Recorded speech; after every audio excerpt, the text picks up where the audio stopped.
shop. Awesome, welcome back.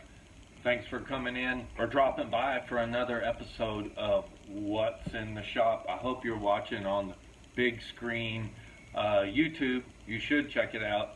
If you're not, and you're looking at this on Instagram, hit that little link and watch it on a wider screen, and maybe you can get a little more detail and pictures and stuff when I'm showing them. But today's episode, I just want to talk real quick about some of these little guys, these CDs. Someone brought in a huge stack, well, not huge, but pretty good stack, 2 stacks, actually a little bit more, of CDs. And as I was going through them, I was just amazed at what great stuff was in this stack of CDs. So I just wanted to take a few minutes out and go over some, it just so happens, some real classics that were in this batch of CDs. And in fact, I'm going to talk about 5, but you know me, I may ramble on about more, but all 5 of these CDs, actually, Rolling Stone, if you listen to what they say or believe what they write, are considered part of the 500 greatest albums of all time, except for one. 4 out of the 5 are, but I would throw the other one in as well, and I'll get to that when we get to that one. And I think most of these are actually included in that book. I forgot who wrote it. 1001 albums you must hear before you die. So these are all pretty important records. Most of them were all on critics' lists at the time they came out and have all been cited several times since for the profound impact they had in whatever genre of music it may be. But let's jump straight in. This first one, I was shocked to see this because seriously, you don't see it much on record, and you sure don't see it much on CD.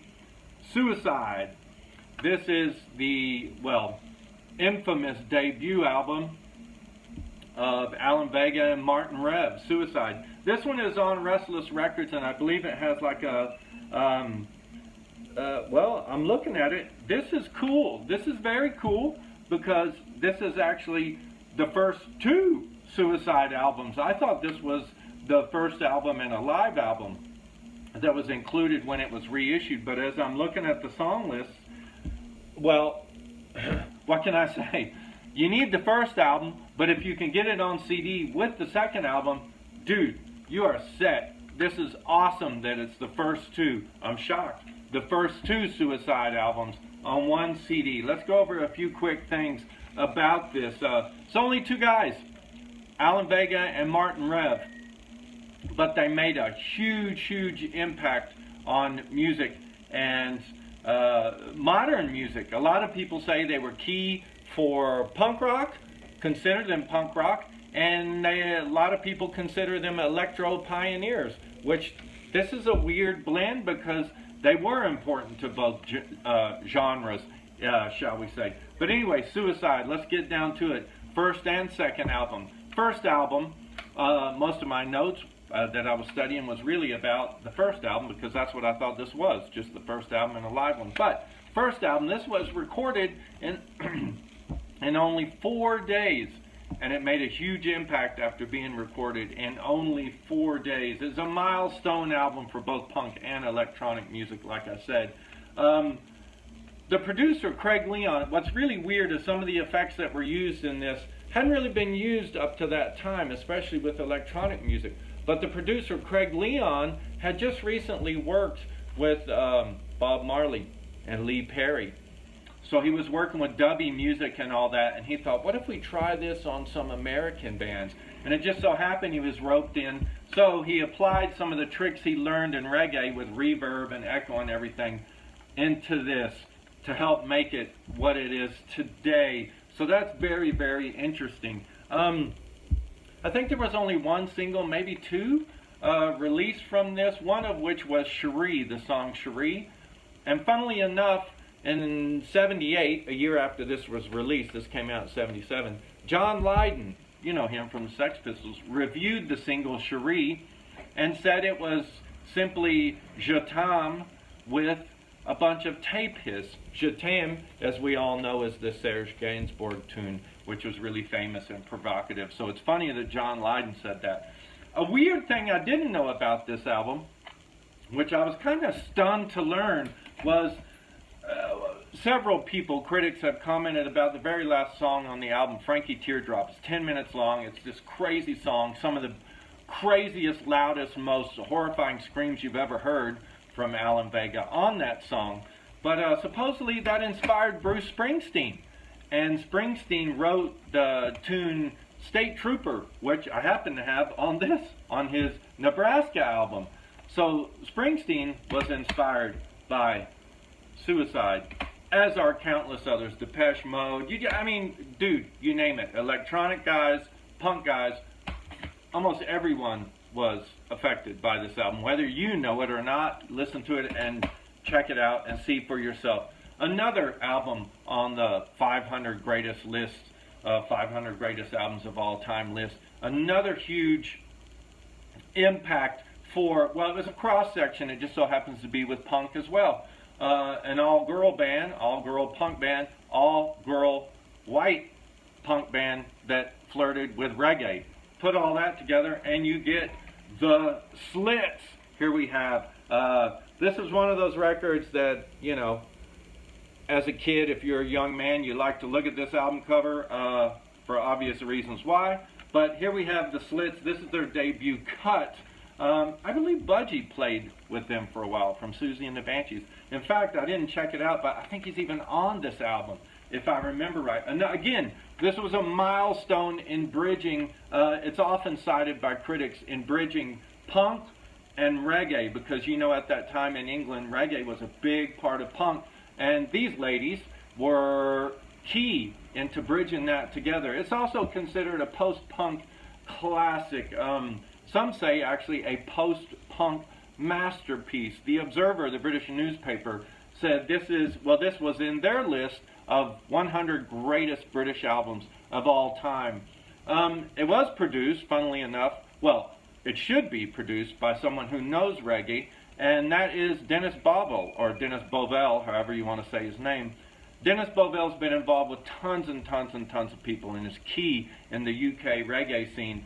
But what's really cool, working with this post-punk masterpiece, Dennis Bovell is also cited as the creator of the lovers rock genre, which I happen to have a very soft spot for. So that was a little trivia for you there.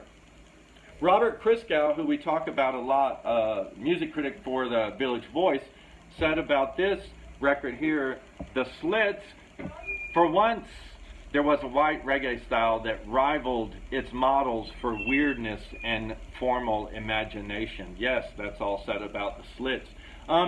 Kurt Cobain, remember that guy? Nirvana? He cited Typical Girls, which is on this album, as one of his favorite albums of all time. Viv, I think this is Viv here, Viv Albertine. I never knew she was an Australian, but she really is Australian. She's not British. But Viv Albertine was the girlfriend of Mick Jones from The Clash early on in the late 70s. And on again, off again kind of relationship, if I follow the gossip right. But it said that their breakup, they broke up at the time the Clash were writing and recording the songs for London Calling. And it is said that Train in Vain, Stand By Me, man, man, man, that song was inspired by Viv's breakup with Mick Jones. It also references Standing By Your Man, not from Tammy Wynette necessarily, but because in Typical Girls, I think it is, they talk about Standing By Your Man. But anyway, that's just another little bit of trivia there.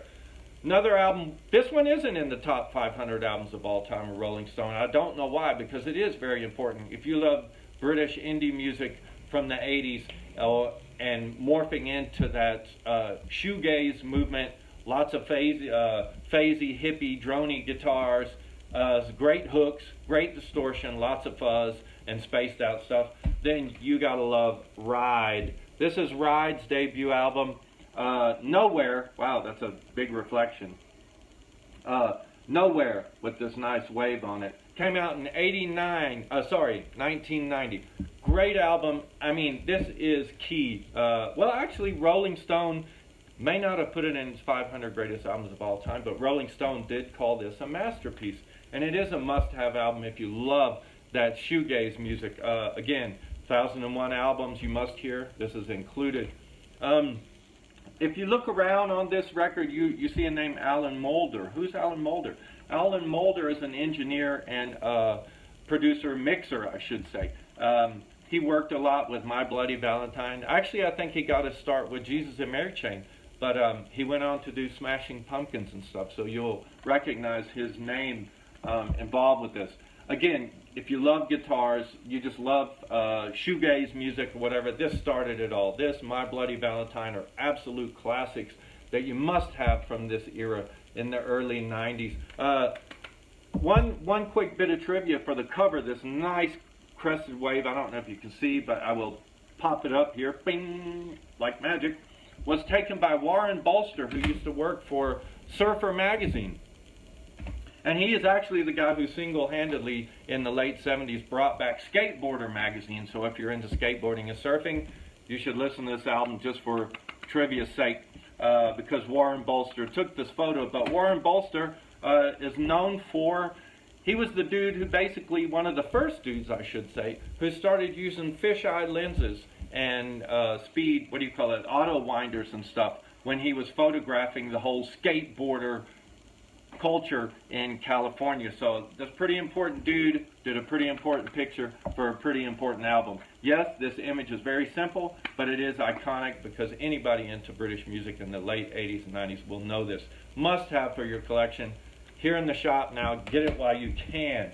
Another, well, some consider must have, I have problems with this, Sonic Youth, Daydream Nation. This came out in 1988.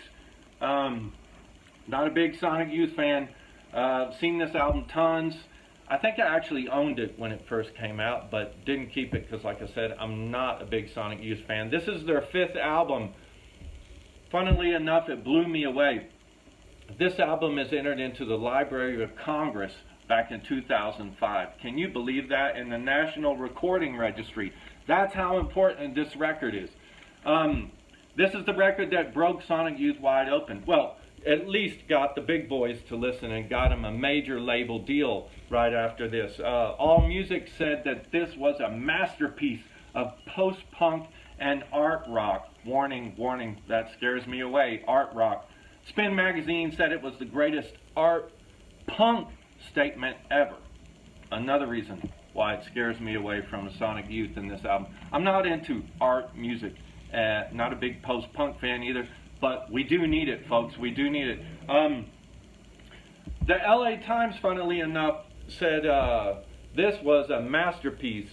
First-rate songwriting skills to complement their penchant for dissonant instrumentation. See, that scares me. That scares me a bit. In fact, that's the main reason why I don't like Sonic Youth. It's because it always sounds like they're playing out of tune, because most of the time they were playing out of tune. If it wasn't for Kim Gordon, I would never give these guys a chance. But anyway, the cover, I always thought that was a photograph. It's not a photograph. That's actually a painting by Gerhard Richter called Kerze, which means candle. A little inside joke here, if you have the album, or this version, this is the actual first version put out on CD, you will notice when you open it up, you've got these symbols on here.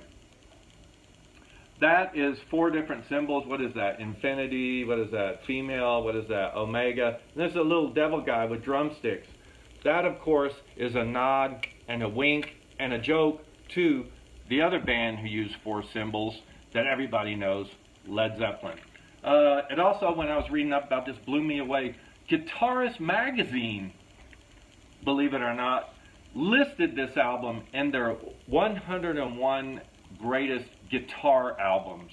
Sonic Youth, Daydream Nation. In the Library of Congress. I can't believe it. Now, last one, really quick. We'll try to get through this. Replacements, Let It Be. Iconic album cover. This picture was actually taken at Bob and Tommy's mom's house. That's Bob there, Bob Stinson. Tommy Stinson, who actually went on to Guns N' Roses. I don't know if he's still in it. Should have never gone there in the first place. Why a guy like that would join Guns N' Roses, I'll never know. Let It Be by the Replacements. Got to tell you, how did they get their name? Well, let's back up a little bit. The Replacements started out as a punk band, but they grew out of it.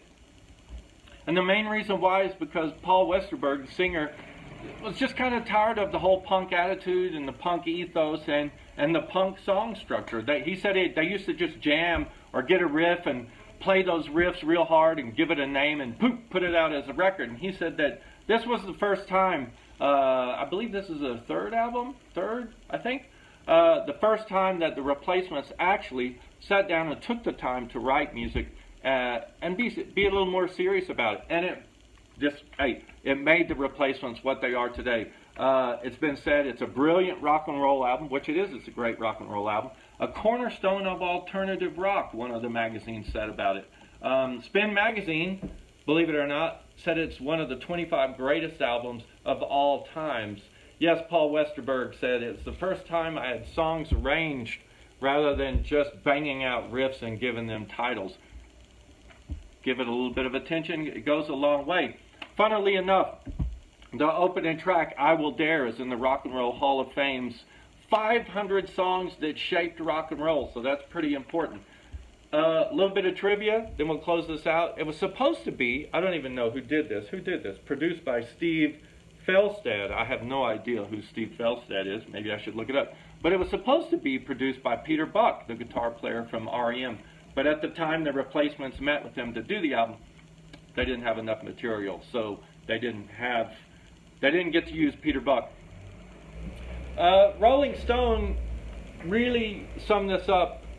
It's a nice contrast to this, because actually Rolling Stone mentions Sonic Youth when they were talking about the Replacements, and Rolling Stone said that the Replacements had no use for the principles or oblique artiness of other contemporary indie rock bands like Husker Du and Sonic Youth, and also went on to say few albums so brilliantly evoke the travails of growing up, and even fewer have ever perfectly captured a young band in all its ragged glory. That's what Rolling Stone had to say about Let It Be. And in closing, real quick about the Replacements' Let It Be, you should have this. Supposedly they couldn't figure out the name for the album. How did they come up with that name? Well, one of the names they were going to use, which made me laugh, was called Whistler's Mammy. You know Whistler, who did the famous painting of, yeah, you see it, there you go, in case you forgot. But they were tossing names around, and Whistler's Mammy was, well, it was a contender. They couldn't decide on what name to name the album, so they just said, you know what, guys, when they're sitting around drinking, they were notorious drunks, by the way, they said the next song that comes on the radio, we're going to name it after that, whatever song plays. Let It Be. There you have it. Beatles came on, boom, got the album title. Paul Westerberg went on to joke and said they were seriously considering the follow-up album to Let It Be was going to be called Let It Bleed, again in reference to the Stones. But alas, they changed the album's name to Tim, which is a great name, if you ask me. Hey, I hope you enjoyed that. Couple quick rundown on some of these great CDs and important albums that came in the shop. Get them while you can. Thanks for spending time with me here on What's in the Shop. Again, you can always write noisyrecordsmx@hotmail.com if you have any comments or suggestions, or you could put them in down below if you're watching on YouTube. And hey, subscribe to the channel. That way you'll be aware every time a video comes up when we talk about music in the shop or have any other special video to put up. Everybody, take care, be good, keep on rocking. See ya.